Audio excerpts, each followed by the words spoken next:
এতদিন নিজেকে না ভালোবেসে নিজের যে ক্ষতিটা করে ফেলেছি সেটারই রিকভার করছি আস্তে আস্তে। এই যে আমার ফ্রেন্ড, এই যে আমার জিজাজি। হ্যালো জিজাজি। এসেছি রূপচর্চা করতে। ফুল খ্যাদর হয়েছে। এত গ্লো করছিস তারপর আবার রূপচর্চা বলছিস কি গ্লো করছি? হ্যাঁ কি বলে? হ্যাঁ রে গ্লো করছিস তুই ব্লাস করছি, ব্লাস করছি।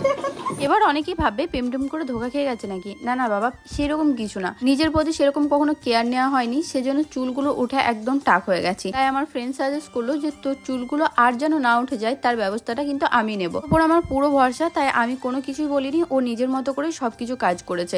আমার সেন্সিটিভ স্কিন, তাই কেমন কি করতে হয় সবকিছু কিন্তু ও দেখে শুনে করেছে। ওর হাতের কাজে যতটা আমি তারিফ করব সবই কম পড়ে যাবে। একবার তোমরা গিয়ে করে এসো, তারপর তোমরাই ঘুরে এসে আমাকে বলবে thank you so much. Guys গোলুকে গোলু দেখালে রাগ হচ্ছে না, পেটটা একটু ঢুকে নিতাম তাহলে স্লিম দেখাতো। দেখছো বরকে কেমন শেখাচ্ছে। আর হেয়ার ট্রিটমেন্ট চলছে কারণ আমি টাকলা হয়ে যাচ্ছি। টাকলা হেয়ার স্পা হচ্ছে, তোমাদেরকে রেজাল্টটা দেখাবো। চমকে যাবে, চমকে। বিফোরটা দেখানো হয়নি না, বিফোর দেখানো হয়নি। তোমরা চমকে যাবে।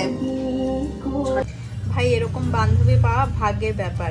মানে ও আজকে যাবে ঘুরতে সিকিম, ঠিক আছে, বাট আমি যাব ঘুরতে, যখন যাব তখন ও ফিরবে না। সেজন্য দেখো আজকে আমি বলেছি আমার লাগবে, তো ও একবারে হ্যাঁ বলেছে। মানে ও সকাল থেকে বাজার গেছিল, টায়ার্ড হয়ে আছে, এরপর আবার আর এক জায়গায় যাবে। আমি যদি ঘুরতে যেতাম আমি তো ডাইরেক্ট না বলে দিতাম, কিন্তু ও দেখো সত্যি ভাই ভাগ্যের ব্যাপার এরকম বান্ধবী পাওয়া। আর ওর মাসাজ মানে আমি 1 ঘন্টা দিই, তারপর দেখা হচ্ছে। আরে সরি অ্যাড্রেসটা তো বলতে ভুলে গেছি। বাইপাস নতুন পুকুরে রয়েছে সোনিয়াস পার্লার। ফুল অ্যাড্রেসটা কিন্তু আমি কমেন্টে পিন করে দেবো। আমার কথা শুনে একবার ভিজিট করে এসো, ভালো না লাগলে টাকা আমি রিটার্ন দেবো।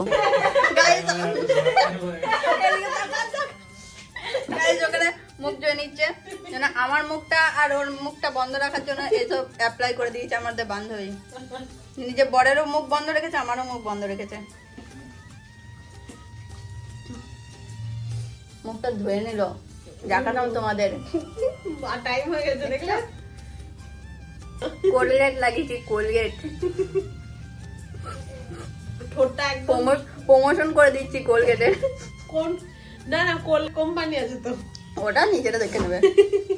একটা টাইমে এই চুলের প্রশংসা এত পেয়েছি স্কুল কলেজে, আর এখন সেটা 3 ভাগের 1 ভাগ হয়ে গেছে। সরি তোমাদেরকে আফটার রেজাল্ট দেখাতে পারলাম না, আমি ভুলে গেছি একদমই। তারপর চলে এসেছিলাম দোকান এই লিপস্টিকের সেটটা নিতে আর একটা নোজপিন নিতে। কেমন লাগছে নোজপিনটা কমেন্টে অবশ্যই তোমরা জানিও। নাকের হোলটা একদমই বন্ধ হয়ে গেছে, তাই ছোট একটা নোজপিন নিয়ে নিলাম। জানো এখন থেকে পাওয়া যাবে বোলপুরে অরুণ আইসক্রিম, তাই সোজা চলে গেছিলাম অরুণ আইসক্রিমের দোকানে। সেখান থেকে আমি নিয়ে নিয়েছি প্রচুর কিছু অরুণ আইসক্রিম, এমনি আইসক্রিম, সব রকম আইসক্রিম।